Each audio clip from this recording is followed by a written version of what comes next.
Le millionnaire pensait qu'elle n'était qu'une simple secrétaire. Il humiliait la jeune femme devant tout le monde, sans pitié ni respect. Mais tout a changé lorsqu'elle a répondu à un appel inattendu. De l'autre côté du fil, un scientifique renommé allait tout changer. Si cette histoire vous a intéressé, n'oubliez pas de vous abonner à notre chaîne et dites-nous de quelle ville vous nous regardez. Nous continuons. Le soleil venait à peine de se lever lorsque Sophie Dupont franchit les portes vitrées de l'imposant immeuble Montaigne Plaza, au cœur du quartier financier de Paris. Comme elle le faisait chaque jour depuis 7 ans, elle ajusta le badge qui indiquait son poste de directrice de projet chez Constructeurs Horizon, l'une des plus grandes entreprises du secteur immobilier du pays. Ses pas résonnaient sur le marbre poli du hall, tandis qu'elle tentait d'ignorer la sensation de lourdeur qui grandissait dans sa poitrine à mesure qu'elle s'approchait des ascenseurs. « Bonjour Sophie, toujours aussi matinale, n'est-ce pas ?» Jules, le gardien d'âge moyen au sourire accueillant, était l'un des rares visages amicaux dans cet endroit. « Bonjour Jules. Eh oui, une nouvelle journée qui commence, » répondit-elle avec un sourire contenu, en entrant dans l'ascenseur qui la conduirait au 20e étage. Tandis qu'elle observait les chiffres digitaux augmenter sur le panneau, Sophie respira profondément, se préparant mentalement pour une journée de plus sous les ordres de Richard Mercier, directeur des opérations et son supérieur direct. L'homme qui, depuis 3 ans, avait transformé sa vie professionnelle en un véritable cauchemar. En arrivant à son bureau, elle posa son sac dans le tiroir et alluma son ordinateur, espérant être la première arrivée comme d'habitude. Elle devait organiser les rapports avant que la tempête ne commence. 20 minutes plus tard, le bruit caractéristique de chaussures italiennes frappant fermement contre le sol annonça l'arrivée de Richard. « Bonjour Sophie », dit-il sans la regarder, la voix empreinte de ce ton de supériorité qu'elle connaissait si bien. « Avez-vous terminé les rapports que j'ai demandés hier? J'en ai besoin pour la réunion de 10 heures. Je suis en train de finaliser, Richard. Ils seront prêts dans une demi-heure, comme convenu. » Il s'arrêta, se tournant lentement. Ses yeux sombres la fixèrent avec cette expression mêlant mépris et irritation. « Comme convenu? Je ne conviens de rien, Sophie. J'ordonne. Et j'attends. Que ce soit exécuté quand je le détermine, pas quand vous jugez convenable. » Les mots claquèrent comme des coups de fouet, faisant baisser les yeux aux quelques collègues déjà arrivés, feignant de ne pas entendre. Personne n'intervenait jamais. Personne ne contestait jamais. « Je vous prie de m'excuser. Ils seront prêts le plus rapidement possible, » répondit-elle, ravalant le nœud qui se formait dans sa gorge. « Les excuses ne construisent pas d'immeuble, Sophie. L'efficacité construit, quelque chose que vous ne parvenez visiblement pas à démontrer ces derniers temps. » Il tourna les talons et se dirigea vers son bureau, laissant Sophie paralysée, luttant contre les larmes qui menacèrent de couler. 7 ans de formation en génie civil à l'école polytechnique, 3 spécialisations, 2 prix d'innovation en développement durable, et pourtant, rien ne semblait suffisant pour mériter le minimum de respect dans cet environnement. Au site. Cours de la matinée, Sophie envoya les rapports et se prépara pour la réunion. Assise à la table de conférence, elle présenta les données sur l'avancement du projet Jardins verticaux, un concept innovant qui pourrait changer le profil urbain de la capitale parisienne. Alors qu'elle expliquait les avantages environnementaux et économiques, Richard l'interrompit. « Sophie, est-ce là le meilleur que vous puissiez proposer? Des jardins suspendus à des immeubles? Ce n'est pas de l'innovation, c'est du jardinage coûteux. N'importe quel stagiaire aurait des idées plus pratiques. » Les rires contenus des autres directeurs firent rougir son visage. Ce n'était pas la première fois que Richard dénigrait ses idées publiquement. En fait, c'était presque devenu un rituel. Richard, les données montrent que l'implémentation de ces jardins réduit jusqu'à 30% la consommation énergétique du bâtiment, tout en valorisant le bien immobilier d'environ 25%. Ce n'est pas seulement esthétique, c'est une fonctionnalité prouvée, tenta-t-elle d'argumenter, la voix plus ferme qu'elle ne se sentait intérieurement. Si vous saviez réellement ce qui fonctionne sur le marché, vous n'auriez pas besoin de moi pour signaler les failles évidentes dans vos projets. Laissez les innovations à ceux qui comprennent le sujet. Encore une fois, ce silence gênant. Encore une fois, le regard de pitié des collègues. Encore une fois, la sensation que, peu importe ses efforts, ce serait toujours insuffisant. De retour, à son bureau, Sophie trouva Daniel, un analyste junior qui travaillait directement avec elle. Avec sa vingtaine d'années et son enthousiasme de jeune diplômé, il était l'un des rares à ne pas avoir été complètement absorbé par la culture toxique du lieu. « J'ai trouvé votre présentation remarquable, Sophie », chuchota-t-il, regardant autour de lui pour s'assurer qu'il ne serait pas entendu. « Je ne comprends pas pourquoi Richard s'acharne autant sur vous. » Sophie sourit, reconnaissante, bien que le geste n'atteignît pas ses yeux. « Merci, Daniel. Mais qu'il vaut mieux que vous ne vous associiez pas trop à moi si vous voulez progresser ici. » Le reste de la journée se déroula comme toutes les autres. Courriel acerbe de Richard signalant des erreurs inexistantes, commentaires sarcastiques dans les couloirs, tâches de dernière minute qui la forçaient à rester au-delà des horaires de bureau. En fin d'après-midi, alors que la plupart des collègues étaient déjà partis, Sophie restait à son bureau, révisant pour la 3e fois un tableau qui devait être impeccable le lendemain matin. « Encore là, Sophie ?» La voix de Louise Prado, directrice financière, résonna près d'elle.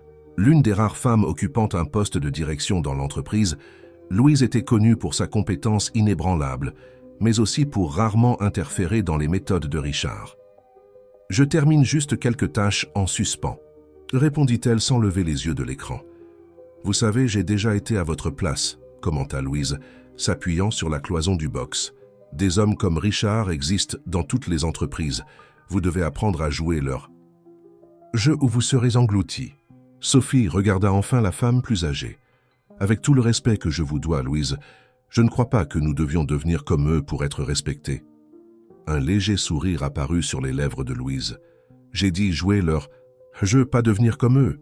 Il y a une différence. » Elle fit une pause et ajouta « Le concours interne d'innovation est ouvert aux inscriptions. J'ai entendu dire que vous avez des projets intéressants qui dorment dans vos tiroirs. » Avant que Sophie ne puisse répondre, Louise était déjà en route vers l'ascenseur, laissant derrière elle cette suggestion qui ressemblait davantage à un défi. Dans la solitude de son appartement ce soir-là, Sophie ouvrit une bouteille de vin et s'assit sur le petit balcon qui offrait une vue sur la ville illuminée. Elle observa l'immensité de Paris, cette mégalopole qui engloutissait les rêves avec la même facilité qu'elle érigeait des gratte-ciel.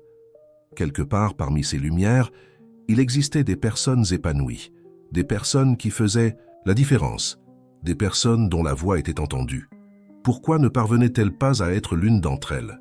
Elle prit son téléphone et ouvrit l'application d'offres d'emploi qu'elle consultait avec une fréquence croissante. Peut-être était-il temps d'abandonner. Peut-être Richard avait-il raison. Peut-être n'était-elle vraiment pas assez douée. Avec cette pensée étouffante, Sophie termina son vin tandis que les lumières de la ville clignotaient, indifférentes à son angoisse, comme des étoiles trop lointaines pour offrir le moindre réconfort. Le matin du vendredi arriva avec une pluie, fine typique de l'automne parisien. Sophie entra dans le bureau en secouant son parapluie, essayant de rester présentable malgré l'humidité qui semblait tout pénétrer. En arrivant à son bureau, elle trouva un post-it jaune collé sur son écran. « Dans mon bureau, 9h, RM. » Un soupir s'échappa de ses lèvres. Les convocations dans le bureau de Richard apportaient rarement de bonnes nouvelles. Elle regarda l'horloge, 8h40. Elle avait encore le temps pour un café, bien que son estomac fût trop noué pour quoi que ce soit. « Des problèmes ?» demanda Daniel, qui venait d'arriver, déposant son sac à dos sur la chaise voisine. « Comme d'habitude, » répondit Sophie, forçant un sourire. « Richard veut me voir. »« Bonne chance, si vous avez besoin de quelque chose. »« Merci, Daniel, mais vous en faites déjà plus que vous ne devriez simplement en ne m'évitant pas comme les autres. » À 9h précises, Sophie frappa à la porte du bureau de Richard, le cœur battant comme toujours dans ces occasions. « Entrez », ordonna la voix autoritaire de l'intérieur. Richard était assis derrière son imposant bureau en bois sombre, l'ordinateur ouvert devant lui. Il ne leva pas les yeux quand elle entra. « Asseyez-vous », indiqua-t-il la chaise devant lui d'un geste négligent. Sophie obéit, maintenant une posture droite, les mains croisées sur ses genoux pour dissimuler le léger tremblement qui les affectait. « J'ai revu le projet Jardins verticaux », commença-t-il toujours sans la regarder. « Comme je m'y attendais, il est truffé de failles structurelles. Votre département devra tout refaire si nous voulons le présenter au conseil. » Des failles structurelles? Sophie ne put cacher sa surprise. « Richard, l'équipe d'ingénierie. A revu les calculs 3 fois. Les tests à échelle réduite ont été approuvés. Quelle faille exactement avez-vous identifiée? Finalement, il leva les yeux, ce regard qui combinait impatience et mépris. Vous pensez vraiment que vous comprenez mieux les structures que moi? Après 15 ans sur le marché, vous croyez que je ne sais pas identifier quand un projet est irréalisable? Je ne remets pas en question votre expérience. Tenta d'apaiser Sophie, sentant son visage s'échauffer. Je voudrais simplement comprendre quel point nous devons corriger. Le problème, Sophie, c'est que vous remettez toujours en question. Vous pensez toujours avoir une meilleure solution. C'est peut-être pour cela que votre carrière stagne, alors que des personnes avec la moitié de votre ancienneté ont déjà atteint des positions supérieures. Les mots frappèrent Sophie comme un coup au ventre. C'était vrai. Elle avait vu des collègues masculins, certains récemment arrivés, être promus tandis qu'elle restait au même poste depuis des années, malgré ses réalisations. Refaites le projet pour lundi, et cette fois, essayez de ne pas gaspiller le temps de l'entreprise avec des idées sans application pratique.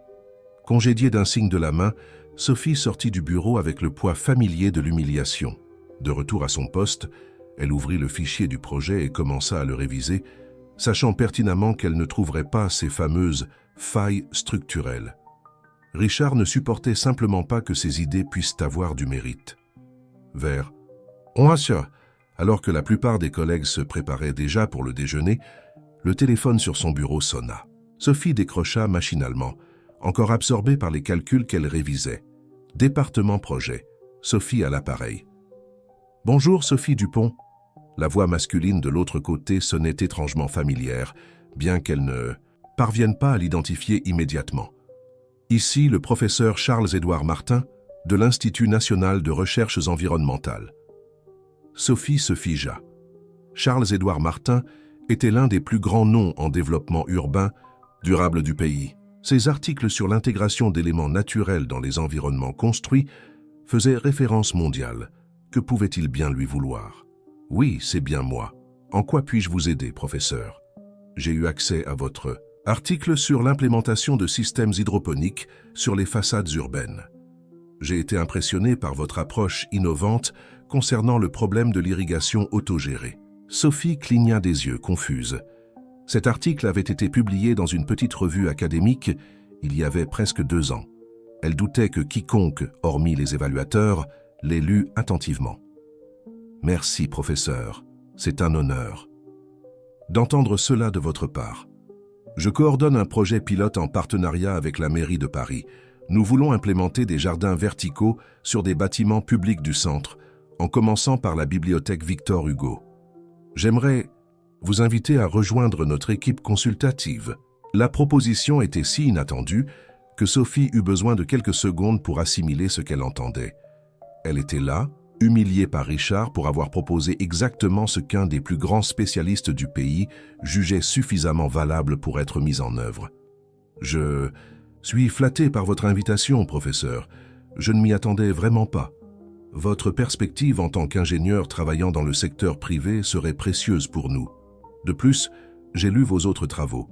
Vous avez un talent, unique pour trouver des solutions là où d'autres ne voient que des problèmes. » Tandis que le professeur parlait, détaillant le projet et comment elle pourrait y contribuer, Sophie sentit quelque chose s'éveiller en elle. Cette flamme que Richard avait systématiquement tenté d'éteindre commençait à se raviver. « Vous avez dit que vous aviez lu d'autres travaux de ma part? » « Oui, je suis votre production depuis un certain temps. J'étais d'ailleurs à Barcelone. Quand vous avez présenté cette solution pour la captation d'eau pluviale sur des toitures conventionnelles, au congrès d'architecture durable, c'était brillant bien que injustement peu reconnu. Sophie n'en revenait pas. Même ses collègues les plus proches ignoraient cette présentation. Cela avait été un moment de grande fierté personnelle, mais qui avait été éclipsé par les critiques de Richard à son retour en France. Selon lui, les congrès internationaux étaient une perte de temps et d'argent. « Quand pourrions-nous nous rencontrer pour discuter des détails, professeur? Que diriez-vous d'un café lundi? Nous pourrions nous retrouver à la bibliothèque Victor Hugo même. Ainsi, vous découvrirez le lieu du projet. » En raccrochant, Sophie resta immobile quelques instants, assimilant ce qui venait de se produire. Elle fut interrompue par Daniel, qui revenait du déjeuner. « Tout va bien, Sophie? On dirait que vous avez vu un fantôme. » Non, Daniel. En fait, je crois que je viens d'apercevoir une lumière au bout du tunnel. Durant le reste de la journée, quelque chose avait changé en Sophie. Elle révisa le projet Jardins verticaux non plus avec résignation, mais avec un sens renouvelé du but. Chaque calcul, chaque détail que Richard avait remis en question sans raison apparente, avait désormais pour elle une signification différente. Ce n'étaient pas des défauts, c'étaient des innovations que des personnes plus visionnaires, comme le professeur Charles-Édouard, reconnaissaient comme précieuses. En fin d'après-midi, Richard s'arrêta à son bureau, comme il le faisait, fréquemment pour vérifier son avancement, ou plus précisément pour trouver quelque chose à critiquer. « Comment avance la révision ?» demanda-t-il avec ce ton condescendant. « Bien, » répondit Sophie, gardant les yeux sur l'écran. « En fait, j'apporte quelques améliorations supplémentaires qui, je pense, seront intéressantes. » Richard haussa un sourcil, surpris par la réponse qui ne démontrait pas la soumission habituelle. « Des améliorations ? J'ai demandé que vous corrigiez les failles, pas que vous inventiez plus de problèmes. » Sophie le regarda enfin. Quelque chose dans son regard avait changé.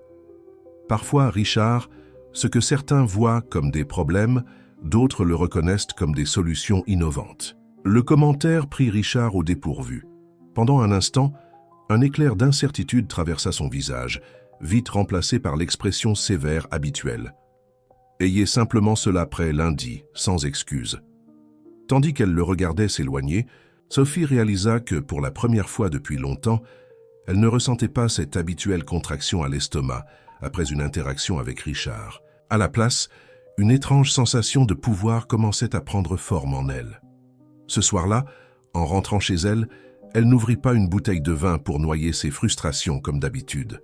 Au lieu de cela, elle sortit de l'étagère, poussiéreuse ses anciens dossiers de projets personnels, des idées qu'elle avait abandonnées en croyant qu'elles n'auraient jamais de valeur dans le monde réel. Parmi eux, elle retrouva l'ébauche originale du système hydroponique qui avait attiré l'attention du professeur Charles-Édouard. Avec une tasse de thé à ses côtés et de la musique d'ambiance, Sophie travailla tard, affinant des concepts, actualisant des recherches, redécouvrant l'ingénieure passionnée et créative qu'elle avait été un jour, avant que les critiques constantes de Richard ne la fassent douter de chaque idée, de chaque instinct professionnel. Pour la première fois depuis des années, elle s'endormit non pas avec des larmes de frustration, mais avec un sourire d'anticipation pour ce qui allait venir. Le lundi se leva avec un ciel étonnamment bleu à Paris, comme si la nature elle-même voulait signaler que quelque chose était différent. Sophie arriva au bureau plus tôt que d'habitude, déterminée à finaliser la révision du projet, avant sa rencontre avec le professeur Charles-Édouard Martin à la bibliothèque Victor Hugo. « Bonjour Sophie. »« Oh, vous êtes différente, » commenta Jules, le gardien, lorsqu'elle traversa le hall. Sophie sourit. Elle avait choisi un ensemble rouge qu'elle réservait normalement pour les occasions spéciales, au lieu des tons neutres qu'elle portait habituellement pour ne pas attirer l'attention. « Bonjour Jules. Parfois nous avons besoin d'un changement, n'est-ce pas ?» Dans le bureau encore vide, elle finalisa la révision du projet, ajoutant certaines des améliorations qu'elle avait élaborées pendant le week-end. Elle ne se souciait plus si Richard allait les critiquer. La reconnaissance du professeur Charles-Édouard avait restauré quelque chose qu'elle n'avait même pas réalisé avoir perdu, la confiance en son propre talent. Quand Richard arriva, Sophie avait déjà envoyé le projet révisé à son email. Il passa devant son bureau sans la saluer comme d'habitude, mais cette fois, elle ne ressentit pas cette familière contraction à l'estomac. Quelque chose avait définitivement changé. À 11 heures, elle demanda à Daniel de couvrir son absence pendant le déjeuner. « Vous avez un rendez-vous spécial ?» demanda le jeune homme, remarquant la tenue différente et le rouge à lèvres vermillon qu'elle portait rarement au travail. « En effet, je vais rencontrer le professeur Charles-Édouard Martin. » Les yeux de Daniel s'écarquillèrent. « Charles-Édouard Martin, le type qui a révolutionné les systèmes de durabilité urbaine? Comment avez-vous obtenu un rendez-vous avec lui ?»« Il m'a appelé, » répondit Sophie avec simplicité, appréciant secrètement l'expression d'étonnement de son collègue. « Il a lu mon article sur les systèmes hydroponiques et souhaite que je participe à un projet avec la mairie. »« Waouh, Sophie, c'est incroyable. Richard est au courant ?» Elle fit une pause, considérant la question. « Pas encore. Et je préfère que cela reste ainsi pour le moment. » La bibliothèque Victor Hugo, avec son architecture imposante des années 1930, se trouvait à seulement 20 minutes, à pied du bureau. Sophie choisit d'y aller à pied, profitant du climat agréable et du temps pour organiser ses pensées. En entrant dans l'édifice historique, elle ressentit une vague de révérence. Ce lieu, rempli de connaissances accumulées par des générations, semblait être le cadre parfait pour ce qu'elle percevait comme un nouveau départ dans sa vie professionnelle. Le professeur Charles-Édouard l'attendait au café de la mezzanine. Elle le reconnut immédiatement des photos dans les publications scientifiques. Cheveux grisonnants, lunettes à monture fine et un sourire accueillant qui contrastait avec la rigueur académique que son nom évoquait. « Sophie Dupont, je présume ?»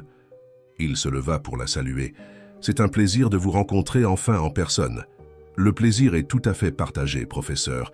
J'essaie encore d'assimiler le fait que vous connaissiez mon travail. Je vous en prie, appelez-moi Charles, et ne sous-estimez pas votre talent. Votre approche pratique des problèmes que la plupart des théoriciens considèrent uniquement de façon abstraite est exactement ce dont nous avons besoin. »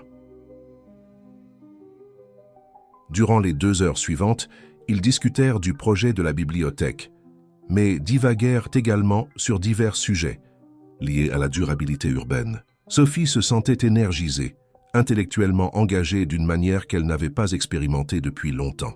« Vous savez, commenta Charles pendant qu'ils attendirent le café, votre nom est apparu grâce à une recommandation. Un ancien collègue a mentionné vos articles alors que nous cherchions des professionnels avec une vision innovante. »« Un collègue ?» demanda Sophie, curieuse. « Oui, Pierre Santerre. Nous avons travaillé ensemble au début de nos carrières, avant qu'il ne migre complètement vers le secteur privé. Il a dit que vous étiez un talent sous-exploité chez Constructeur Horizon. » Sophie fronça les sourcils. Elle ne connaissait aucun Pierre Santerre dans l'entreprise. « Excusez-moi, professeur. Charles. Je ne me souviens pas de ce nom. Il travaille chez Horizon ? » ?»« Non, non. Mais il connaît bien l'entreprise. En fait, il a mentionné spécifiquement votre superviseur. Richard Mercier, n'est-ce pas?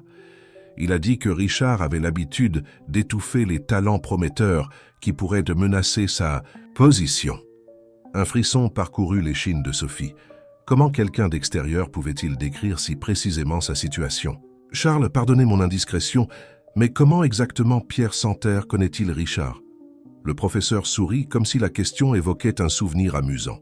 « Oh, ils ont une longue histoire. Ils ont étudié ensemble à Polytechnique, étaient camarades de promotion. Puis ils ont travaillé dans la même entreprise de construction pendant quelques années, jusqu'à ce que... Eh bien, disons qu'ils ont eu un désaccord significatif. Pierre a toujours été un visionnaire, tandis que Richard était plus traditionnel, compléta Sophie, commençant à relier les points. C'est une façon polie de le dire, Charles rit légèrement. En réalité, Richard a saboté un projet révolutionnaire que Pierre avait développé. Il l'a présenté comme le sien à la direction, mais quand des complications sont apparues, il a rejeté toute la faute sur Pierre. Ce fut un scandale considérable dans le milieu. Sophie sentit son cœur s'accélérer. L'histoire résonnait étrangement familière. Et qu'est-il? Arrivé à Pierre après cela, il s'est réinventé. Il a fondé sa propre société de conseil axée sur l'innovation durable. Aujourd'hui, il travaille principalement à l'étranger, mais nous restons en contact. C'est lui qui m'a envoyé votre article, en fait. L'esprit de Sophie travaillait à toute vitesse. Pourquoi quelqu'un qu'elle ne connaissait même pas s'intéresserait-il à sa carrière? Et comment savait-il autant sur sa situation dans l'entreprise? J'aimerais beaucoup le rencontrer, dit-elle, essayant de maintenir un ton décontracté. Cela peut s'arranger. Pierre sera à Paris la semaine prochaine pour une conférence sur les villes intelligentes. Je peux l'inviter à notre prochaine rencontre. De retour au bureau, Sophie se sentait comme si elle portait un secret explosif. L'idée qu'il existait une histoire préalable entre Richard et ce mystérieux Pierre Santerre, une histoire qui pourrait expliquer le comportement tyrannique de son chef, était aussi intrigante que troublante. En s'asseyant à son bureau, elle remarqua que Richard l'observait, à travers les parois vitrées de son bureau. Il y avait quelque chose de différent dans son regard, une sorte d'appréhension qu'elle n'avait jamais remarquée auparavant. « Comment s'est passé le déjeuner ?» demanda discrètement Daniel. « Éclairant », répondit Sophie, gardant les yeux sur son ordinateur. « Très éclairant. À la fin de la journée, quand la majorité des employés étaient déjà partis, Sophie resta à son bureau, apparemment en train de travailler. En réalité, elle avait décidé de mener une petite enquête. Avec précaution, elle accéda au système des ressources humaines en utilisant le mot de passe d'administrateur que Louise, la directrice financière, avait par inadvertance laissé noter lors d'une réunion conjointe quelques semaines auparavant. Elle chercha Pierre Santerre dans les registres historiques des employés. Rien. Elle essaya alors dans le système des anciens projets. Encore sans résultat. Elle était sur le point d'abandonner quand elle décida de vérifier les registres académiques que l'entreprise conservait de ses principaux dirigeants. Et c'était là, dans la liste des diplômés de l'école polytechnique, promotion 1988. Richard Mercier et Pierre Santerre, tous deux avec mention. Il y avait même une photo de la remise des diplômes, montrant deux jeunes hommes souriants, bras sur les épaules l'un de l'autre, clairement des amis proches. « Que faites-vous encore »« Eux aussi ?» La voix de Richard la fit sursauter. Il se tenait à côté de son bureau, regardant d'un air suspicieux l'écran de l'ordinateur. Sophie changea rapidement pour une autre fenêtre. « Je finalise simplement quelques détails du projet que vous m'avez demandé de réviser, répondit-elle, essayant de garder une voix ferme. Richard plissa les yeux, clairement méfiant. Vous étiez absente pendant le déjeuner, ce n'est pas habituel. Ce n'était pas une question, mais l'implication était claire. Il voulait savoir où elle était allée.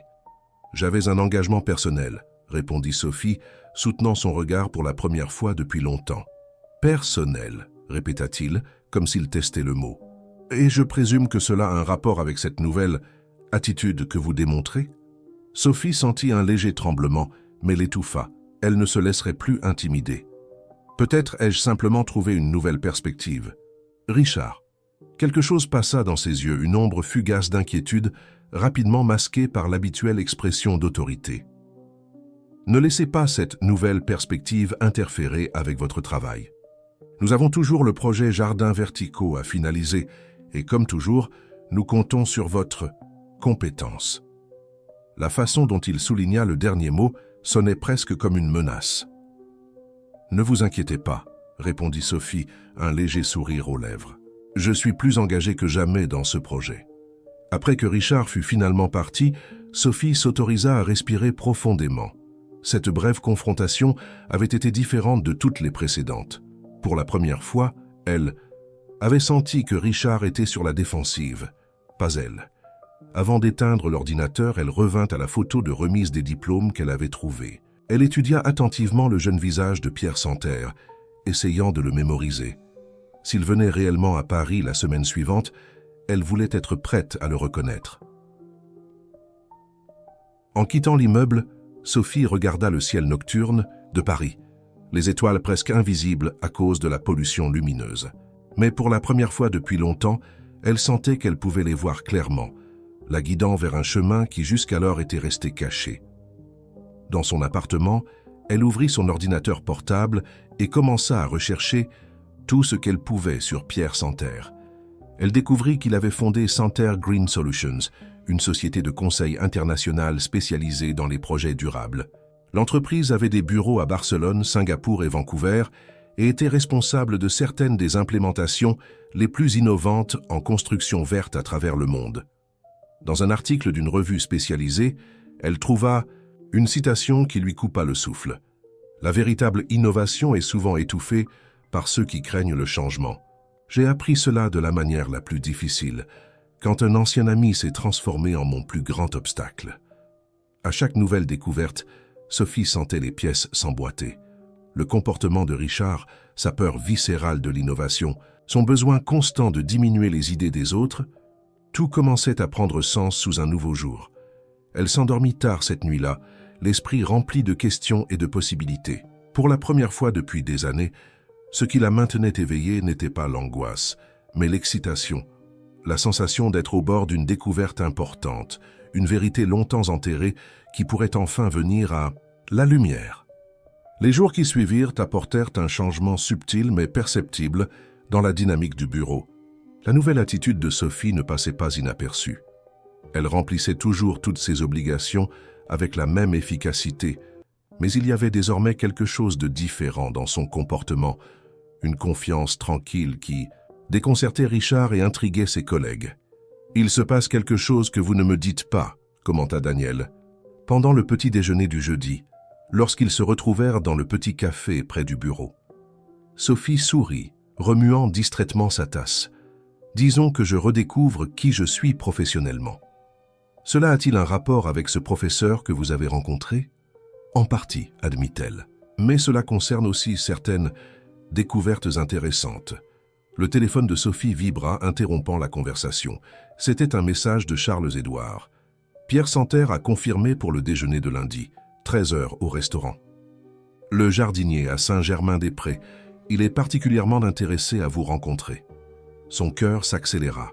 L'homme mystérieux qui apparemment connaissait si bien Richard serait enfin face à face avec elle.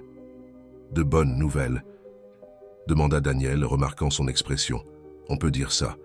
Lundi, je vais rencontrer quelqu'un qui pourrait avoir des réponses à beaucoup de questions.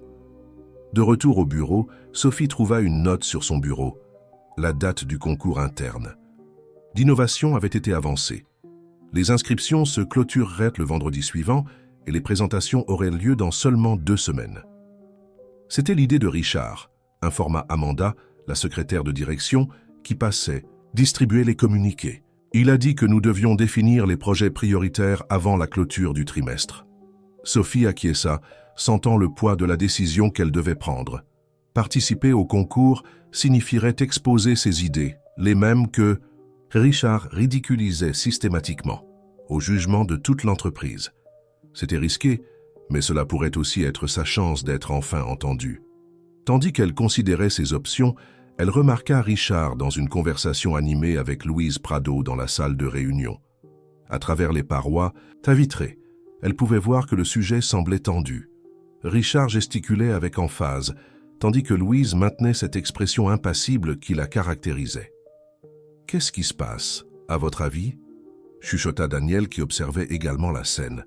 « Je ne sais pas, mais il semble que notre cher directeur soit sous pression, » répondit Sophie, sans pouvoir cacher une pointe de satisfaction. À la fin de la journée, alors que le bureau était presque vide, Louise s'approcha du bureau de Sophie. « Vous allez participer au concours ?» demanda-t-elle sans préambule. « J'y réfléchis, » répondit Sophie prudemment. « Pourquoi ?» Louise regarda autour d'elle, s'assurant qu'elle ne serait pas entendue. Richard est nerveux, plus que d'habitude. Une idée de la raison ? Sophie hésita. Faisait-elle confiance à Louise ? La directrice financière avait toujours maintenu une posture neutre, ne soutenant ni ne contestant les méthodes de Richard. Peut-être est-il préoccupé par certains fantômes du passé ?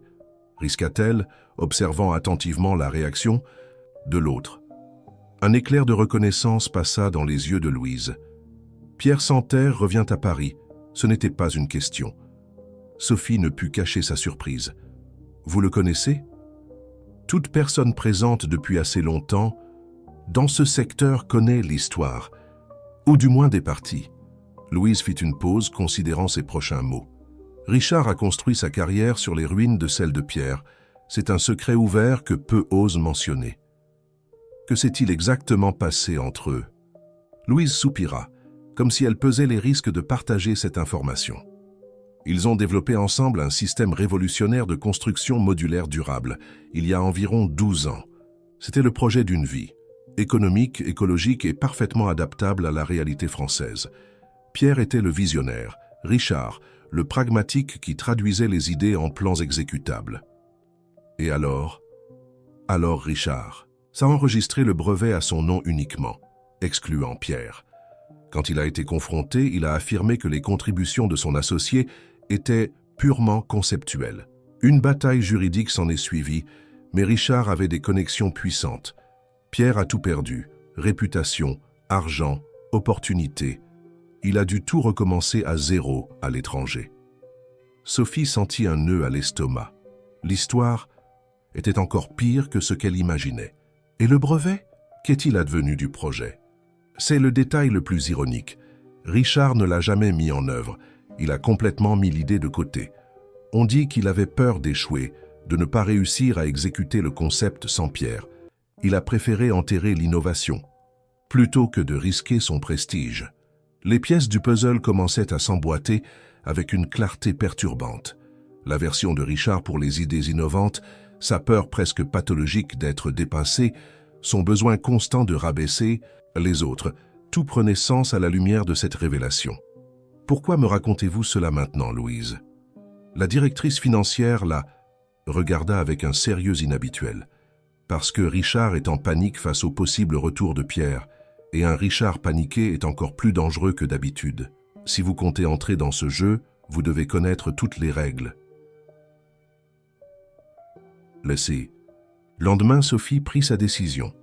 Elle s'inscrivit au concours interne d'innovation, soumettant un projet amélioré de ses jardins verticaux, incorporant maintenant des éléments des systèmes hydroponiques qu'elle avait développés dans ses études personnelles. La réaction de Richard fut immédiate. Il la convoqua dans son bureau dès qu'il reçut la notification de l'inscription. « Vous pensez vraiment avoir une chance dans ce concours ?» demanda-t-il, masquant à peine son mépris. « Surtout avec cette idée que j'ai déjà rejetée à plusieurs reprises. » « En fait, Richard, je pense avoir d'excellentes chances, » répondit Sophie avec un calme qui les surprit tous les deux. « Le projet a été substantiellement amélioré, et je crois que le comité d'évaluation verra sa valeur. »« Comité d'évaluation dont je fais partie, » rappela-t-il avec un sourire froid. « N'oubliez pas cela. » Je ne l'ai pas oublié, mais je sais aussi que le jury inclut des représentants de toutes les directions, ainsi qu'un consultant externe. À moins que vous ne les ayez tous dans votre poche, je crois en un jugement équitable. L'expression de Richard se durcit. « Vous avez changé, Sophie, et je ne suis pas sûr d'apprécier ce changement. »« Curieux, » répondit-elle en se levant, pour sortir. « Moi, j'en suis absolument certaine. » En sortant du bureau, elle se sentit tremblante, mais étrangement fortifiée. Chaque petit acte de résistance semblait restaurer un peu de la confiance qu'elle avait perdue au fil des ans. Le week-end passa rapidement, tandis que Sophie affinait son projet pour la présentation du concours. Mais son esprit divaguait fréquemment vers la rencontre qu'elle aurait lundi. Elle allait enfin rencontrer Pierre Santerre, l'homme qui involontairement était devenu une pièce centrale du puzzle qu'elle tentait d'assembler. Le lundi arriva avec une anxiété palpable.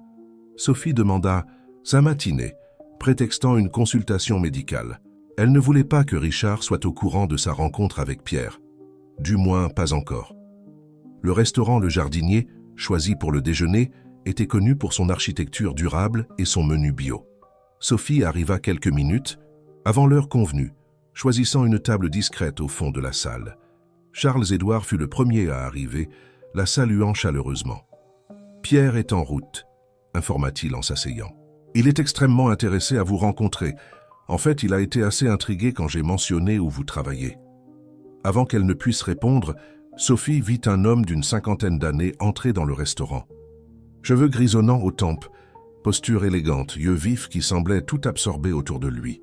Elle le reconnut immédiatement de la photo qu'elle avait trouvée, malgré les années écoulées. Pierre Santerre se dirigea vers leur table avec un sourire chaleureux, saluant Charles d'une accolade, puis se tournant vers Sophie. « Alors c'est vous l'ingénieure brillante dont Charles ne cesse de parler, » dit-il tendant la main. « C'est un plaisir de vous rencontrer enfin. »« Le plaisir est partagé, » répondit Sophie, se sentant étrangement émue. « Votre travail est une inspiration. » Durant la première partie du déjeuner, la conversation resta strictement professionnelle. Ils discutèrent du projet de la bibliothèque, des possibles implémentations des systèmes hydroponiques, des défis techniques qu'ils devraient surmonter. Pierre démontrait une acuité mentale impressionnante, offrant des solutions créatives pour chaque obstacle mentionné. Ce ne fut que lorsque Charles s'absenta brièvement pour répondre à un appel que Pierre aborda finalement le sujet qui planait au-dessus d'eux. « Alors vous travaillez chez Constructeur Horizon », commenta-t-il, son ton décontracté contrastant avec l'intensité de son regard. « Comment est-ce de travailler avec Richard Mercier ?»« Stimulant », répondit Sophie diplomatiquement. « Il a des méthodes particulières de gestion. » Pierre sourit, un sourire qui n'atteignait pas ses yeux. « Particulière, une façon aimable de les décrire. Laissez-moi deviner, il dénigre systématiquement vos idées, vous fait douter de vos capacités et s'attribue le mérite de vos succès tout en vous blâmant pour le moindre échec. » Sophie sentit un frisson parcourir son échine. C'était exactement cela. « Comment le savez-vous ?»« Parce que je connais Richard mieux que la plupart. Nous étions comme des frères autrefois, saviez-vous? Nous partagions des rêves, des idées, une vision de comment le secteur de la construction pourrait être transformé en France.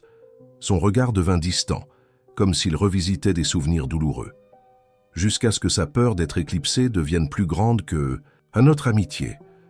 Louise Prado m'a parlé du brevet, dit Sophie doucement.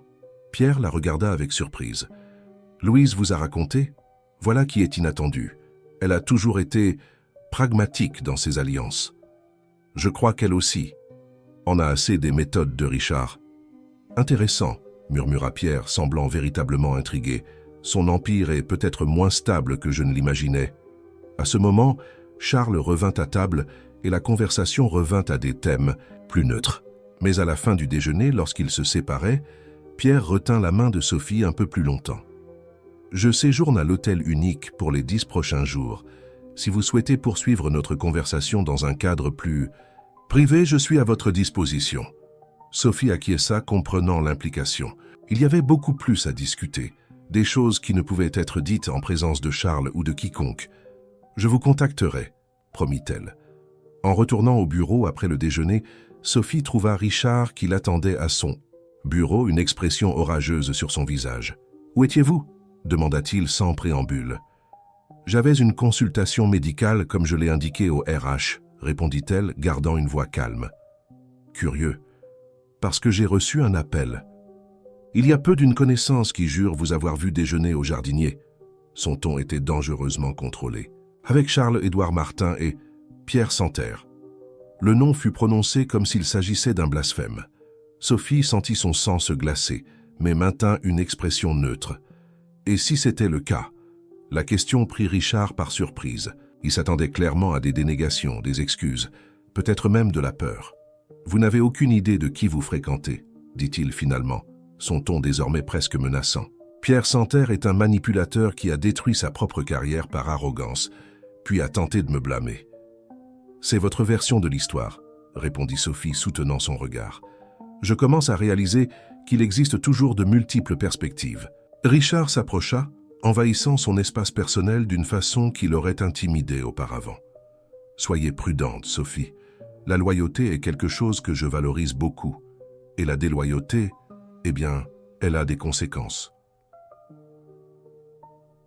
Sur ces mots, il se retourna et sortit, laissant planer une menace voilée qui, pour la première fois, ne l'effraya pas. Au contraire, cela ne fit que renforcer sa détermination. Ce soir-là, dans son appartement, Sophie prit une décision. Elle envoya un message à Pierre Santerre. « Nous devons parler. Richard est au courant de notre rencontre et il est nerveux. Je pense qu'il est temps que j'entende votre version complète de l'histoire. » La réponse vint presque immédiatement. « Demain 20h, suite 1107 de l'hôtel unique. Il est temps que la vérité éclate au grand jour. » La suite 1107 de l'hôtel unique offrait une vue panoramique de Paris qui, à cette heure de la nuit, transformait la métropole chaotique en un océan de lumière scintillante. Sophie observait la ville par la fenêtre tandis que Pierre servait 2 verres de vin. « C'est ironique, » commenta-t-il en lui tendant un verre. « D'ici, tout semble si ordonné, si planifié, mais nous savons que là-bas, c'est pure entropie. »« Comme à nos vies, » répondit Sophie, acceptant la boisson. Pierre sourit, un sourire mélancolique qui portait le poids de souvenirs douloureux. Richard a toujours été obsédé par le contrôle. Depuis l'époque de l'école, vous vous souvenez de la photo que vous avez trouvée? Ce jour-là, nous venions de remporter un prix pour un projet conjoint. J'avais eu l'idée. Il avait développé les calculs structurels, un partenariat parfait. Il fit une pause, prenant une gorgée de vin. Du moins, c'est ce que je pensais. Durant les 2 heures suivantes, Pierre partagea son histoire avec Sophie. Il raconta comment lui et Richard avaient commencé comme des amis inséparables, se complétant professionnellement. Pierre était le visionnaire, Richard le pragmatique. Ensemble, ils développèrent le système modulaire durable, une approche révolutionnaire qui pouvait réduire les coûts et l'impact environnemental dans les projets d'habitation. L'idée était de démocratiser la construction durable en France, expliqua Pierre. La rendre accessible non seulement pour les projets de luxe, mais pour les logements sociaux, les écoles publiques, les hôpitaux. Mais quand le projet commença à gagner en reconnaissance, la dynamique entre eux changea. Richard, craignant de rester dans l'ombre du partenaire plus charismatique, agit préventivement. Il enregistra le brevet en excluant le nom de Pierre et présenta le projet comme exclusivement le sien à des investisseurs potentiels. Le coup n'a pas été seulement professionnel, il était personnel, poursuivit Pierre, la voix maintenant chargée d'émotions contenues. Il était mon meilleur ami. Sophie, le témoin de mon mariage. Il connaissait ma famille, mes insécurités, mes rêves, et il a utilisé tout cela contre moi. Le procès qui suivit fut brutal. Richard utilisa des connexions familiales dans l'industrie pour isoler Pierre, professionnellement. Il répandit des rumeurs sur l'instabilité émotionnelle, des idées impraticables, un comportement erratique. En quelques mois, Pierre se retrouva discrédité sur le marché français. C'est alors que j'ai décidé de recommencer à l'étranger, non par choix, mais par nécessité. Mon mariage n'a pas résisté à la pression. J'ai perdu contact avec beaucoup d'amis. J'ai dû tout reconstruire de zéro. Et le système, a-t-il été mis en œuvre ? Demanda Sophie, bien qu'elle connût déjà la réponse. Jamais. Pierre sourit amèrement. Richard a toujours été excellent pour calculer des structures, mais il n'avait pas la vision nécessaire pour exécuter le concept complet. Le projet est mort dans un tiroir avec notre amitié. Sophie absorbait chaque mot, reconnaissant dans les récits de Pierre les mêmes schémas qu'elle vivait quotidiennement. Le besoin de Richard de rabaisser les autres pour se sentir supérieur. Sa peur viscérale de l'innovation. Sa paranoïa quant aux menaces potentielles à son statut. « Pourquoi êtes-vous revenu maintenant ?» demanda-t-elle finalement. Pierre marcha jusqu'à la fenêtre, observant la ville pendant quelques instants avant de répondre. « Initialement, je suis venu uniquement pour la conférence. Mais quand Charles a mentionné votre nom et l'entreprise où vous travaillez, disons que j'étais curieux de voir comment Richard opérait ces jours-ci. » Il se tourna pour la regarder. « Je n'aurais jamais imaginé trouver quelqu'un vivant exactement la même situation que j'ai vécue. Et maintenant ?» Maintenant, Pierre sourit, un sourire sincère pour la première fois de la soirée. « Je crois que l'univers nous a mis sur le même chemin pour une raison. Vous avez le concours d'innovation, n'est-ce pas ?» Sophie acquiesça. « Dans 2 semaines, Richard a clairement indiqué qu'il ferait tout son possible pour me saboter. » Typique. Pierre secoua la tête. « Mais, cette fois, il n'a pas affaire qu'à vous. Je suis disposé à vous aider si vous le souhaitez. » L'offre plana dans l'air chargée de possibilités. « Comment exactement pourriez-vous m'aider » demanda Sophie prudemment. « Pour commencer, je peux réviser votre projet, ajouter quelques insights de mon expérience internationale, et plus. » Important. Ses yeux brillèrent de détermination. « Je peux être un allié stratégique contre quelqu'un que je connais mieux que quiconque. » En rentrant chez elle ce soir-là, Sophie se sentait simultanément épuisée et énergisée. L'histoire de Pierre avait profondément résonné, confirmant ses soupçons concernant Richard et fournissant un contexte au comportement toxique qu'elle affrontait quotidiennement. Dans les jours qui suivirent, elle travailla sans relâche sur son projet pour le concours. Elle rencontra Pierre 2 fois de plus, toujours discrètement, incorporant ses suggestions au concept original des jardins verticaux. Le projet évolua bien au-delà de la proposition initiale, se transformant en un système intégré qui unissait durabilité, esthétique et fonctionnalité de manière innovante. Au bureau, la tension était palpable. Richard intensifia ses critiques, comme s'il pressentait la menace qui se formait. Mais chaque commentaire acide, chaque tentative de dépréciation ne faisait que renforcer la détermination de Sophie. « Il essaie de vous déstabiliser avant le concours », commenta Daniel, qui était devenu un soutien constant ces dernières semaines. « C'est comme s'il savait que vous avez quelque chose de spécial. » « Il le sait », confirma Sophie, et cela le terrifie. 1 semaine avant la présentation, Sophie reçut un email de la direction. Parmi le jury du concours figurerait un consultant, international spécialisé en durabilité urbaine. Le nom n'était pas spécifié, mais elle n'avait pas besoin de deviner. Pierre Santerre serait parmi les juges. Le lendemain, Richard la convoqua dans son bureau, le visage crispé dans une expression mêlant colère et panique mal contenue. « Que complotez-vous avec Pierre Santerre ?» demanda-t-il sans préambule dès qu'elle ferma la porte. « Je ne vois pas de quoi vous parlez », répondit Sophie avec un calme étudié. « N'insultez pas mon intelligence. Je sais que vous vous êtes rencontrés. Je sais qu'il vous aide avec votre projet pour le concours. Et maintenant, comme par magie, il est inclus comme juré. » Richard se leva, appuyant ses mains sur le bureau. « Que veut-il? Se venger? Vous utiliser comme instrument contre moi? L'accusation était si hypocrite que Sophie faillit rire. Peut-être reconnaît-il simplement un bon projet quand il en voit un, Richard. Quelque chose que vous semblez incapable de faire quand l'idée ne vient pas de vous-même. Le visage de Richard pâlit, et pendant un instant, Sophie entrevit l'homme derrière le masque d'autorité, un certain craintif, obsessionnellement préoccupé par son propre statut. « Vous ne savez pas à qui vous avez affaire, » dit-il finalement, la voix dangereusement contrôlée. Pierre Santerre est manipulateur vindicatif. Il va vous utiliser puis vous jeter exactement comme il l'a fait avec d'autres. Curieux, il dit exactement la même chose de vous. Le commentaire frappa Richard comme un coup physique. Il recula, momentanément désarmé. Retirez votre projet du concours, Sophie, pour votre propre bien.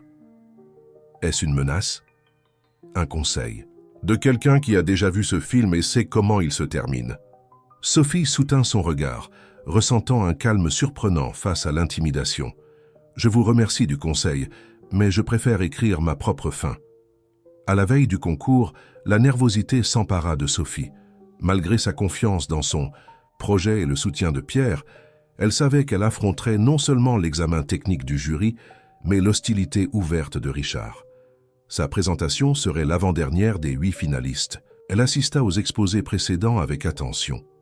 Étudiant la réaction des jurés, particulièrement celle de Richard et Pierre, assis aux extrémités opposées de la table d'évaluation, évitant soigneusement tout contact visuel entre que, quand vint finalement son tour, Sophie sentit une étrange sérénité remplacer la nervosité. Elle marcha jusqu'au centre de l'auditorium, consciente des regards qui la suivaient. Elle vit Daniel dans l'assistance, offrant un discret signe positif. Louise Prado avec son habituelle expression neutre mais attentive, et Richard les yeux plissés dans une concentration hostile. « Bonjour à tous », commença Sophie, sa voix ferme résonnant dans l'espace. « Aujourd'hui, je veux présenter non pas seulement un projet, mais une vision de comment nos villes peuvent évoluer en harmonie avec la nature. » Durant les 20 minutes suivantes, elle exposa son concept élargi de jardins verticaux. Ce n'était plus seulement une question esthétique, mais un système intégré de durabilité urbaine. Les jardins fonctionneraient comme des éléments filtrants de l'air pollué, des systèmes naturels de refroidissement qui réduiraient la consommation énergétique et des producteurs d'aliments biologiques à petite échelle pour les communautés locales. « Imaginons Paris transformé », continua-t-elle, projetant des simulations visuelles qu'elle avait développées avec l'aide de Pierre. Chaque bâtiment, une petite forêt verticale. Chaque façade, un potager communautaire. Chaque terrasse, une oasis urbaine. Au fur et à mesure qu'elle avançait dans sa présentation, elle remarqua un changement dans la salle. L'intérêt poli initial se transformait en enthousiasme authentique. Même les directeurs les plus conservateurs semblaient captivés par la vision qu'elle présentait. Une vision audacieuse, mais fondée sur des données solides et des calculs précis. Seul Richard restait impassible, son visage un masque de désapprobation étudiée. Quand vint le moment des questions, il fut le premier à lever la main. « Présentation impressionnante, Sophie », commença-t-il avec une fausse cordialité. « Mais j'ai des doutes sur la viabilité économique. Les coûts d'implémentation et de maintenance de ces systèmes semblent prohibitifs pour le marché français. » C'était exactement le type d'objection que Sophie attendait. « Excellente question. »« Richard ?» répondit-elle avec la même cordialité artificielle. « En réalité, les études de viabilité démontrent un retour sur investissement en approximativement 3 ans, considérant l'économie énergétique et la valorisation immobilière. » Elle projeta une série de graphiques détaillés. De DAM+, nous avons développé un modèle de coopération avec les mairies qui peut réduire les coûts initiaux grâce à des incitations fiscales pour les constructions durables. Richard ouvrit la bouche pour contre-argumenter, mais Pierre intervint. « Si je peux compléter, » dit-il se penchant en avant, « des implémentations similaires à Medellín, en Colombie et à Singapour ont démontré une viabilité économique même dans des contextes de ressources limitées. Le différentiel de ce projet réside justement dans l'adaptation intelligente au contexte français. » Le regard que Richard lança à Pierre contenait des années de ressentiment concentré. Mais il était en minorité. Les autres jurés semblaient convaincus, posant des questions sincèrement intéressées sur les aspects techniques et les possibilités d'expansion. À la fin de sa présentation, Sophie sentit qu'elle avait donné le meilleur d'elle-même. Indépendamment du résultat du concours, elle avait récupéré quelque chose de bien plus précieux. Sa voix, sa confiance, sa capacité à défendre des idées auxquelles elle croyait. Après la dernière présentation, les jurés se retirèrent pour délibérer. La tension dans la salle d'attente était palpable, les finalistes conversant nerveusement en attendant le verdict. « Vous avez été éblouissante », dit Danielle qui l'avait rejointe. « Je n'ai jamais vu la direction aussi enthousiaste pour un projet. » Richard n'avait pas l'air très heureux, commenta Sophie, essayant de dissimuler sa propre anxiété. « Richard n'est jamais heureux quand il n'a pas le contrôle », répondit une voix derrière eux. C'était Louise, avec son air habituel de celle qui en sait plus qu'elle ne le montre. Mais cela pourrait être sur le point de changer. Avant que Sophie ne puisse demander ce qu'elle voulait dire, la porte de la salle de réunion s'ouvrit. Les jurés revinrent, et tous furent invités à retourner dans l'auditorium pour l'annonce des résultats.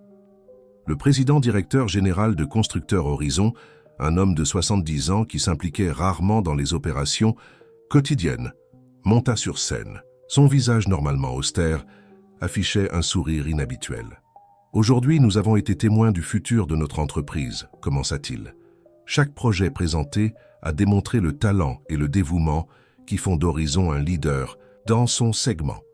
Mais un projet en particulier a capturé non seulement notre imagination, mais notre sens de responsabilité envers les générations futures. » Sophie sentit son cœur s'accélérer. À ses côtés, Danielle serra discrètement sa main en soutien. Le vainqueur du concours d'innovation Horizon 2023, avec l'approbation unanime du jury, est le projet Jardins verticaux intégrés de Sophie Dupont. L'auditorium explosa en applaudissements. Sophie resta momentanément paralysée, assimilant l'information. Unanime, cela signifiait que même Richard avait voté pour son projet. Elle regarda instinctivement dans sa direction. Il n'applaudissait pas, mais son expression n'était pas celle de la défaite. C'était quelque chose de plus complexe, un mélange de résignation, et peut-être, était-ce possible, un éclair de respect réticent. Tandis qu'elle marchait vers la scène pour recevoir le prix, Sophie se sentait comme si elle flottait. Des années de doute, d'humiliation, de silence forcé se dissolvaient dans ce moment de reconnaissance publique. « Félicitations, Sophie », dit le président-directeur. « Général, lui remettant le trophée de cristal, votre projet n'a pas seulement remporté le concours, mais sera implémenté comme pilote dans le nouveau développement de l'avenue des Champs-Élysées, et vous dirigerez l'équipe de développement. » À ce moment, regardant l'audience qui l'applaudissait debout, Sophie comprit qu'elle avait conquis bien plus qu'un prix. Elle avait récupéré sa voix, sa place, son pouvoir de transformer des idées en réalité. Et tandis que Pierre Santerre souriait discrètement du fond de l'auditorium, elle sut que cette victoire n'était que le début. Les jours qui suivirent, la victoire au concours apportèrent une nouvelle réalité pour Sophie. L'annonce qu'elle dirigerait l'équipe de développement du projet pilote sur l'avenue des Champs-Élysées provoqua un remue-ménage dans la hiérarchie de Constructeurs Horizon. Soudain, des collègues qui la saluaient à peine dans les couloirs recherchèrent son attention. Des directeurs d'autres départements envoyèrent des emails, la félicitant et suggérant des partenariats. C'était comme si un rideau invisible avait été levé, révélant un monde de possibilités qui avait toujours été là, simplement inaccessible. « C'est fascinant comme le succès change la perception des gens », commenta Danielle, en l'aidant à organiser son déménagement vers son nouveau bureau, non plus un box dans l'espace ouvert, mais un bureau privé avec vue sur le parc de la Villette. « Fascinant et un peu déprimant », répondit-elle, déballant ses affaires. Les mêmes idées qui ont été ridiculisées pendant des années sont maintenant traitées comme révolutionnaires. L'important, c'est qu'elles soient enfin entendues. Danielle sourit, plaçant une petite plante sur son bureau. Pour donner vie à votre nouvel espace. Après tout, vous êtes la reine des jardins maintenant. Sophie rit, reconnaissante de la présence constante de Danielle durant cette transition. Il avait été officiellement désigné comme son assistant sur le projet, une promotion que le jeune ingénieur avait reçue avec un enthousiasme sincère. La nouvelle position de Sophie apportait non seulement du prestige, mais aussi des responsabilités significatives. Le projet pilote sur l'avenue des Champs-Élysées serait une carte de visite pour la technologie des jardins verticaux intégrés, ouvrant potentiellement des portes pour des implémentations à grande échelle dans tout le pays. Nous devons former une équipe multidisciplinaire, expliqua-t-elle lors de la première réunion officielle du projet. Ingénieur structurel, architecte paysagiste, spécialiste en systèmes hydrauliques, botaniste. Et concernant le budget, demanda Luis Prado, qui participait désormais activement aux décisions liées au projet. La direction a approuvé une valeur initiale, mais nous pourrions avoir besoin d'ajustements à mesure que nous avançons. Je finalise les calculs détaillés, répondit Sophie, mais je crois que nous pourrons optimiser les ressources via des partenariats stratégiques. Les réunions se succédaient à un rythme accéléré. Sophie se découvrait dans une position qu'elle n'aurait jamais imaginé occuper, prenant des décisions qui affecteraient le futur de l'entreprise, étant consultée par des cadres supérieurs, voyant son opinion non seulement entendue, mais valorisée. Au milieu de cette transformation professionnelle, il y avait encore la question de Richard. Après le concours, il avait adopté une étrange posture de distanciation. Il n'attaquait plus ouvertement les idées de Sophie, mais n'offrait pas non plus de soutien. Il observait de loin, comme un prédateur étudiant une proie qui avait soudainement développé des défenses inattendues. « Il attend que vous échouiez », commenta Pierre lors d'une de leurs rencontres, désormais tenues ouvertement dans des cafés près du bureau. « Je connais Richard, il n'accepte pas facilement les défaites. Pensez-vous qu'il va tenter de saboter le projet ?» demanda Sophie, préoccupée.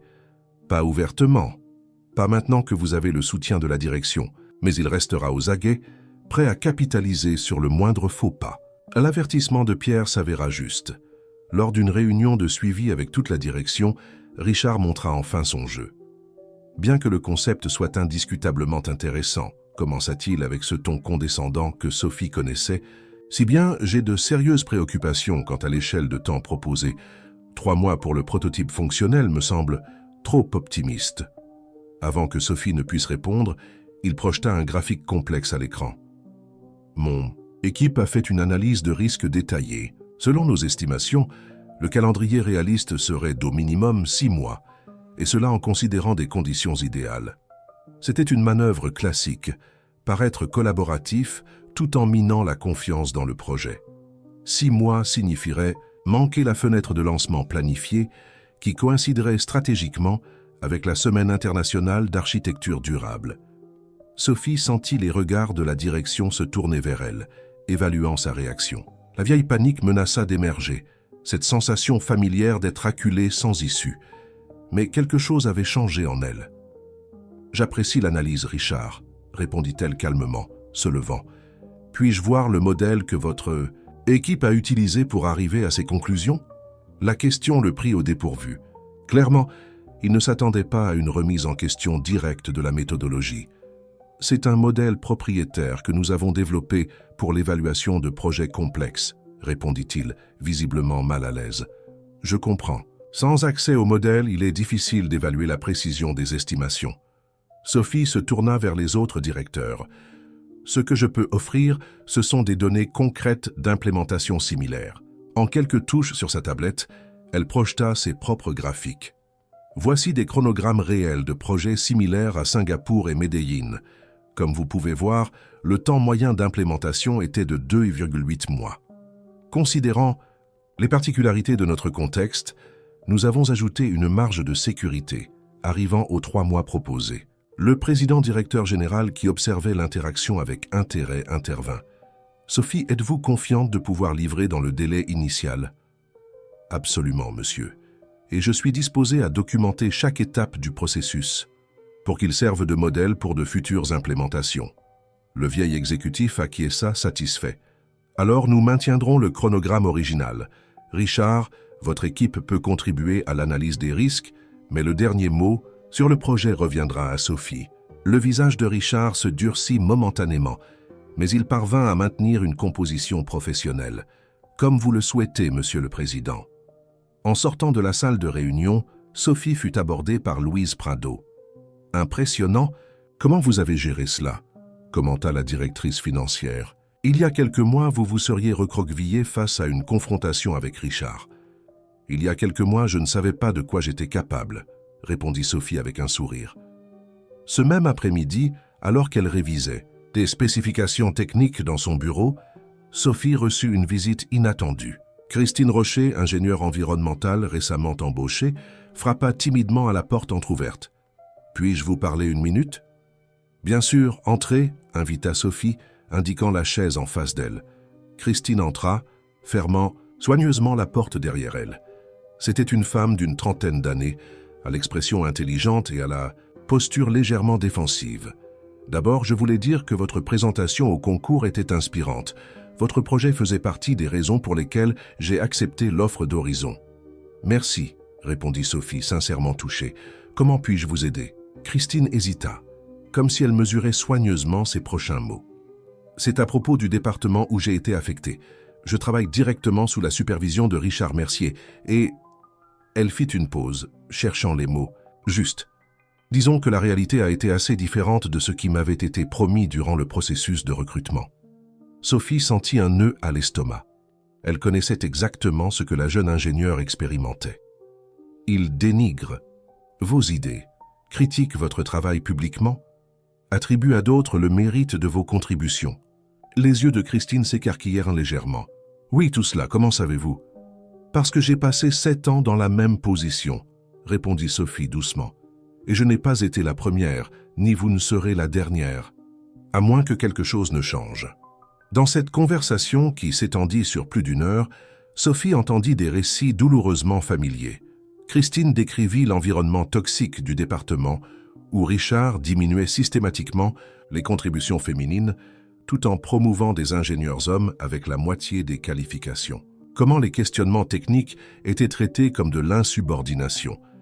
Comment les idées innovantes étaient étouffées en faveur d'approches éprouvées. « Je ne sais pas combien de temps je vais tenir », confessa Christine. « J'aime ce que je fais, mais je sens que je perds ma passion un peu chaque jour. » Les mots touchèrent Sophie profondément.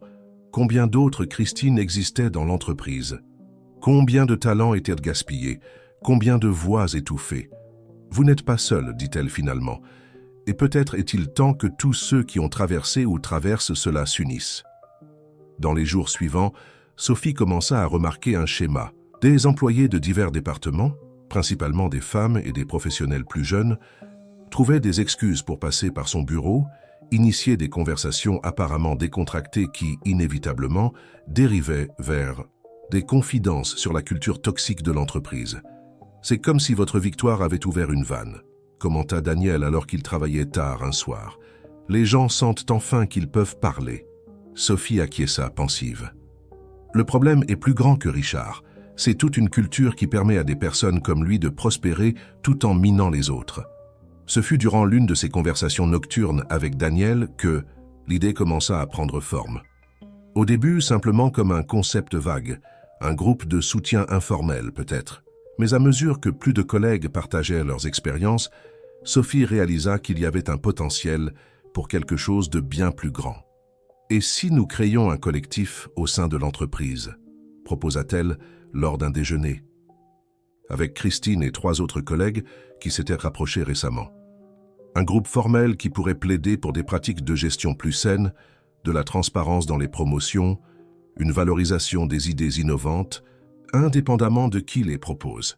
« La direction n'approuvera jamais », argumenta Paul, un architecte senior qui souffrait silencieusement sous la gestion oppressive d'un autre directeur allié de Richard. « Nous n'avons pas besoin d'approbation pour nous organiser », répondit Sophie. « Et si nous présentons des propositions concrètes, appuyées par des données et des exemples d'autres entreprises du secteur, il sera difficile de les ignorer. » L'idée gagna rapidement en élan. En 2 semaines, ce qui avait commencé, comme des conversations informelles, se transforma en un mouvement structuré. Ils le baptisèrent Horizon Collaboratif, un nom suffisamment neutre pour ne pas susciter de suspicions immédiates, mais qui portait l'essence de ce qu'ils recherchaient, une entreprise où la collaboration authentique remplacerait la compétition prédatrice.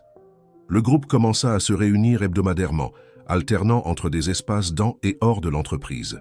Ils documentèrent des cas d'abus de pouvoir, compilèrent des statistiques sur les disparités de genre dans les promotions, recherchèrent des exemples d'entreprises du secteur qui avaient implémenté avec succès des pratiques plus inclusives. Louise, Prado étonnamment, devint une alliée silencieuse, offrant une orientation stratégique sans s'impliquer directement. La direction n'est pas monolithique comme vous l'imaginez, expliqua-t-elle durant un café avec Sophie. Il y a ceux qui reconnaissent que nos méthodes de gestion sont dépassées, que nous perdons des talents au profit de concurrents avec des environnements plus sains. Vous n'êtes pas seul. Le soutien voilé de Louise fut crucial pour l'étape suivante. Avec son orientation, Horizon Collaboratif prépara un document complet intitulé « Chemin vers l'excellence. Proposition de transformation culturelle chez Constructeurs Horizon ». Le document n'attaquait pas d'individus spécifiques, mais présentait des preuves concrètes de comment les pratiques toxiques impactaient négativement la productivité, l'innovation et la rétention des talents. Le timing est parfait, commenta Pierre Santerre, qui suivait le mouvement avec intérêt, bien qu'il maintint ses distances pour ne pas compromettre la légitimité interne de l'initiative. Avec votre projet gagnant en visibilité et en soutien de la direction senior, Richard est plus vulnérable qu'il ne l'a jamais été. La première présentation formelle d'Horizon Collaboratif eut lieu durant un atelier d'intégration qui réunissait des employés de tous les niveaux hiérarchiques. Sophie, en tant que leader du mouvement, prit la parole avec une confiance qui aurait été impensable quelques mois auparavant. « Nous sommes ici aujourd'hui non pas pour pointer du doigt ou attribuer des blâmes, commença-t-elle, regardant directement l'audience qui incluait Richard et d'autres directeurs, mais pour proposer une nouvelle voie.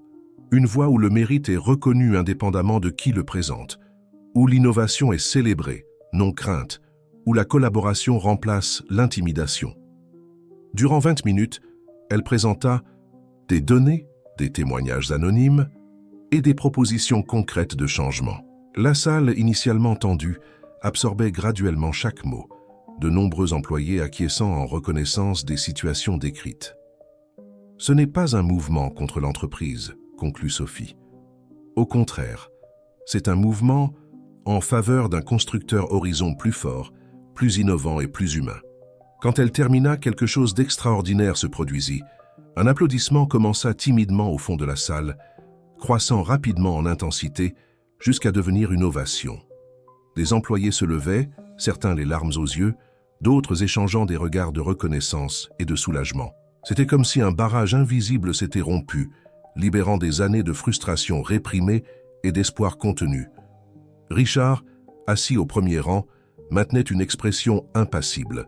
Mais Sophie pouvait voir dans ses yeux quelque chose qu'elle n'avait jamais remarqué auparavant, l'incertitude. Pour la première fois, il affrontait une force qu'il ne pouvait pas simplement intimider ou diminuer. À la fin de l'événement, le président-directeur général s'approcha de Sophie, son visage habituellement austère adouci par un sourire contemplatif. « Présentation impressionnante », commenta-t-il. « Je reconnais que beaucoup des questions soulevées méritent notre attention. J'aimerais discuter de vos propositions plus en détail lors de la prochaine réunion de direction. » C'était plus que Sophie n'avait osé espérer. L'invitation à présenter directement à la direction signifiait que le mouvement avait transcendé le statut de plainte d'employés pour devenir une question stratégique pour l'entreprise. Tandis que l'auditorium se vidait, Sophie remarqua Richard debout seul dans un coin, l'observant avec une expression complexe. Pendant un moment, leurs regards se croisèrent. Il n'y avait plus l'arrogance habituelle dans ses yeux, ni le mépris. Il y avait quelque chose d'autre, une compréhension réticente que la marée avait changé irrévocablement. Ce soir-là, réunie avec le noyau d'Horizon Collaboratif dans un bar près du bureau, Sophie s'autorisa enfin à célébrer. À un nouvel horizon, porta un toast Daniel, levant son verre. À toutes les voix qui ont été réduites au silence, ajouta Christine, et à toutes celles qui seront désormais entendues, compléta Sophie, se sentant simultanément épuisée et électrisée. Le téléphone de Sophie vibra avec un message de Pierre. « Félicitations pour votre courage. Ce n'est que le début. Je suis à disposition pour le prochain chapitre. » Regardant ses collègues, ses alliés, ses amis, Sophie sut qu'il avait raison. Ce n'était que le commencement d'une transformation bien plus grande qu'elle n'aurait jamais imaginé possible. 6 mois s'écoulèrent depuis la présentation d'Horizon Collaboratif à la direction. 6 mois de transformation qui dépassèrent les attentes les plus optimistes de Sophie. L'entreprise qui avait été un champ de bataille émotionnel respirait désormais un air différent. Pas parfait, pas totalement transformé, mais incontestablement changé. En cette matinée ensoleillée de printemps, Sophie observait depuis une plateforme temporaire la façade presque achevée du projet pilote sur l'avenue des Champs-Élysées. Les jardins verticaux intégrés avaient pris forme, transformant l'ancien bâtiment grisâtre en une explosion de verdure et de vie. Des plantes indigènes cascadèrent des modules hydroponiques stratégiquement positionnés, créant une mosaïque vivante qui changeait subtilement avec la brise. « C'est encore plus impressionnant que dans les simulations », commenta Daniel, désormais officiellement directeur adjoint du projet, une promotion qui reflétait son talent réel et non des connexions politiques. « Et nous avons 3 jours d'avance sur le calendrier », ajouta Sophie avec un sourire, consultant sa tablette. Les mesures d'efficacité énergétique montrent déjà une réduction de 27% de la consommation de climatisation, même avant la couverture complète. Un groupe de journalistes circulait à la base du bâtiment, photographiant et filmant ce qui était déjà appelé un jalon dans l'architecture durable française. L'inauguration officielle aurait lieu dans 2 semaines, coïncidant avec la Semaine internationale d'architecture durable, apportant une visibilité mondiale au projet. Sophie. Une voix familière l'appela. C'était Pierre Santerre qui était resté à Paris bien au-delà de ce qu'il avait initialement prévu, devenant un mentor et un allié constant. « Qu'en pensez-vous » demanda-t-elle, indiquant la façade verte, qui s'élevait devant eux. « Exceptionnel » répondit-il avec un enthousiasme sincère. « Vous avez réussi ce dont je n'ai fait que rêver il y a des années, intégrer complètement durabilité et fonctionnalité dans un système économiquement viable. » Pierre avait tenu à souligner publiquement, dans chaque interview, que le mérite du projet revenait entièrement à Sophie. Sa présence n'avait été que celle d'un consultant, un guide occasionnel pour une vision qui existait déjà pleinement dans son esprit. « Je n'y serais pas arrivé sans vous, » dit Sophie, avec sincérité. « Vous auriez trouvé un autre chemin, » répondit-il. « Des personnes comme vous trouvent toujours. » La conversation fut interrompue par l'arrivée de Louise Prado, élégante comme toujours dans son tailleur impeccablement coupé. « La presse est impatiente d'avoir une déclaration de votre part, Sophie. Et le président directeur général vient d'arriver pour une inspection préliminaire. » Sophie acquiesça, respirant profondément pour calmer la légère nervosité qu'elle ressentait encore face au projecteur. C'était un aspect de sa nouvelle position qui nécessitait encore une adaptation, être constamment sollicitée, voir ses paroles amplifiées, porter la responsabilité de représenter non seulement elle-même, mais une vision d'avenir. Tandis qu'elle se dirigeait vers la petite estrade montée pour les interviews, elle aperçut une silhouette familière observant à distance. Richard Mercier, plus mince et visiblement moins imposant qu'il y a 6 mois, se tenait en marge du groupe principal. Son pouvoir au sein de l'entreprise avait considérablement diminué depuis les changements mis en œuvre après les propositions d'horizon collaboratif. Ce n'avait pas été une chute brutale. Il n'y avait pas eu de licenciement spectaculaire, ni de confrontation finale, comme dans les films dramatiques. La transformation s'était produite graduellement, à travers de nouvelles politiques d'évaluation de performance qui valorisaient la collaboration au-dessus de la compétition prédatrice, des processus transparents pour les promotions, des canaux sécurisés pour dénoncer les comportements abusifs. Richard ne s'était pas bien adapté au nouvel environnement. Ses tactiques habituelles d'intimidation et de dépréciation devinrent de plus en plus évidentes et inacceptables sous la nouvelle culture organisationnelle. Graduellement, il perdit des alliés, de l'influence et, finalement, son poste de directeur. Il occupait maintenant une position latérale, toujours respecté pour son expertise technique, mais sans l'autorité qu'il avait un jour exercée comme une arme. Sophie, pouvez-vous nous dire comment est née l'idée des jardins verticaux intégrés ? Demanda une journaliste de Canal+, approchant un microphone.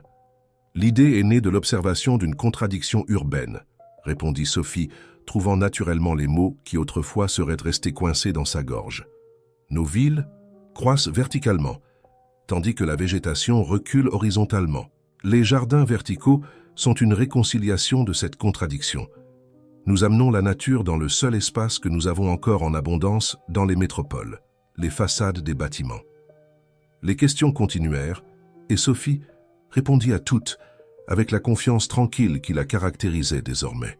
Elle parla des aspects techniques du projet, des perspectives de réplication sur d'autres bâtiments, de l'impact environnemental et social attendu. Et concernant la résistance initiale au sein même de l'entreprise, demanda un reporter, plus incisif. Est-il vrai que votre projet a d'abord été rejeté par la direction? Un silence tendu s'installa.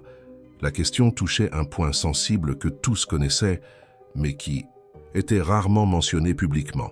Sophie vit du coin de l'œil Richard se raidir. « Le chemin de l'innovation n'est jamais linéaire », répondit-elle diplomatiquement. « Toute idée qui défie le statu quo rencontre naturellement une résistance initiale. L'important est que Constructeurs Horizon, en tant qu'organisation, a démontré sa capacité d'évolution. Aujourd'hui, non seulement elle soutient ce projet, mais elle implémente une transformation culturelle qui valorise toutes les voies créatives au sein de l'entreprise. » La réponse fut reçue avec une approbation silencieuse de la part de la direction présente. Elle était factuelle sans être accusatoire, honnête sans être vindicative. Sophie avait appris que le véritable leadership ne se construisait pas sur l'humiliation des opposants, mais sur la capacité à élever tous ceux autour de soi. Après la conférence de presse, tandis que les journalistes se dispersaient et que les cadres conversaient en petits groupes, Sophie sentit une présence à ses côtés. C'était Richard, apparemment déterminé à avoir un mot avec elle en privé. « Projet impressionnant », dit-il après un moment de silence inconfortable. « Je dois admettre que je ne croyais pas qu'il serait viable à l'échelle proposée. » Ce n'était pas exactement des excuses, mais venant de Richard, c'était ce qui s'en rapprochait le plus. « Merci », répondit Sophie simplement, sans montrer de surprise ou de satisfaction excessive face à cette reconnaissance tardive. « Vous avez travaillé avec Pierre Santerre, continua-t-il, non pas une question mais un constat. Il a été un consultant précieux, confirma Sophie. Il a une vision extraordinaire sur la durabilité urbaine. » Richard acquiesça lentement, comme s'il assimilait une vérité difficile. Il l'a toujours eue, même quand nous étions jeunes. Il fit une pause, semblant choisir soigneusement ses prochains mots. « J'ai commis des erreurs, Sophie. Des erreurs qui ont coûté cher non seulement aux autres, mais à moi-même. » La confession surprit Sophie. Durant toutes ces années où elle avait travaillé sous les ordres de Richard, jamais elle ne l'avait entendu admettre la moindre faute, aussi minime soit-elle. « Nous commettons tous des erreurs, » répondit-elle, diplomatiquement. « L'important est ce que nous en apprenons.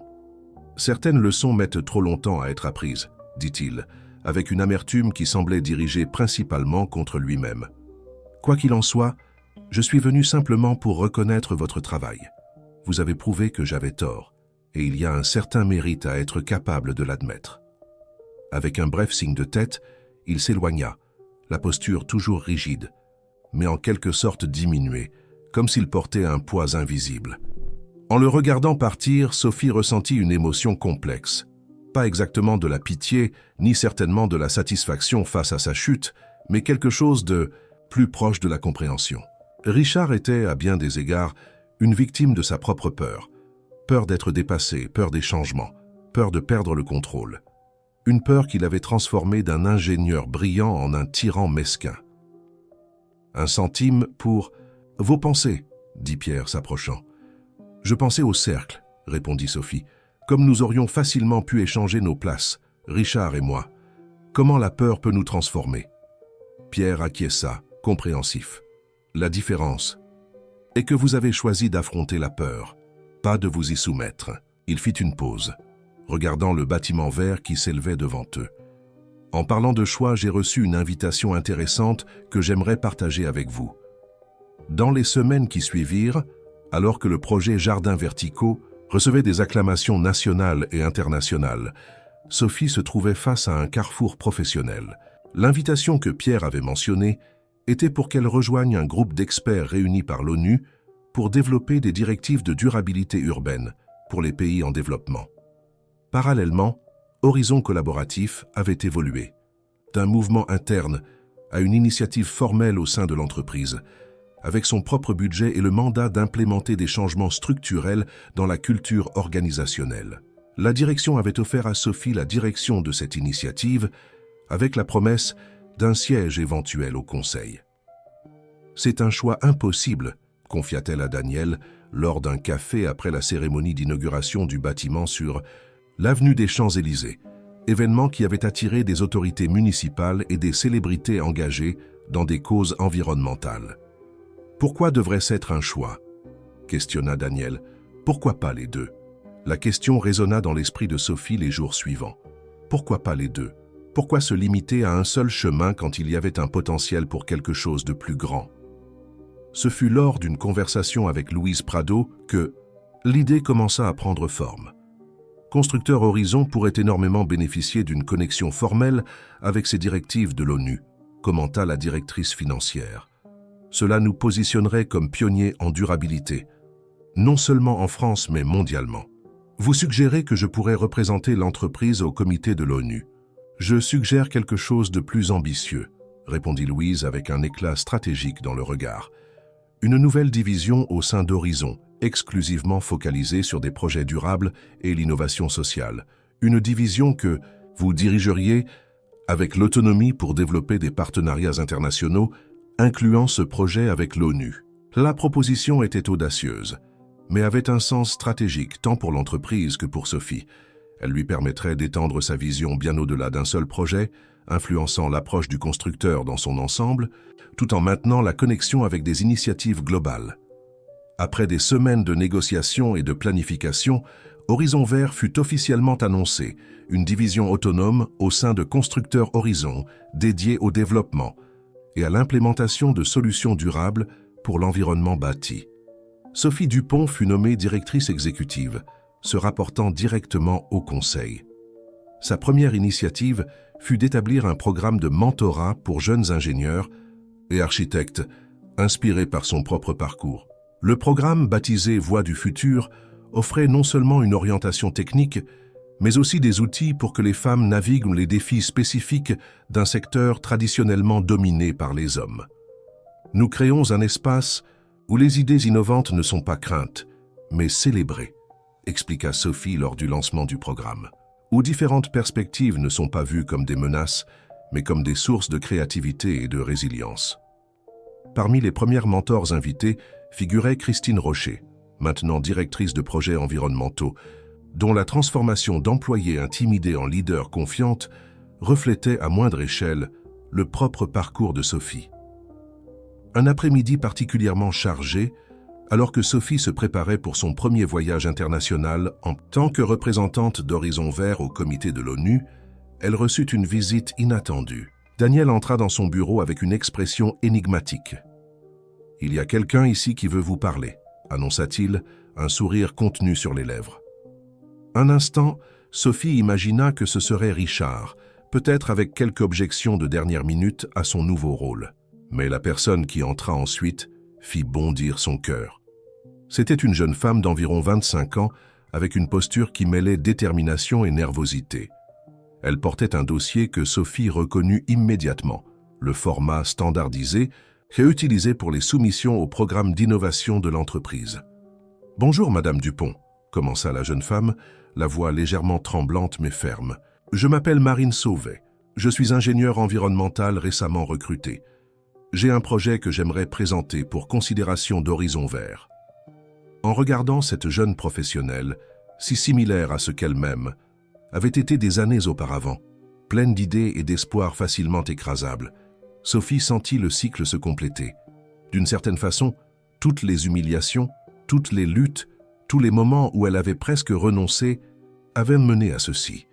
L'opportunité d'être pour d'autres, ce que Pierre Santerre avait été pour elle.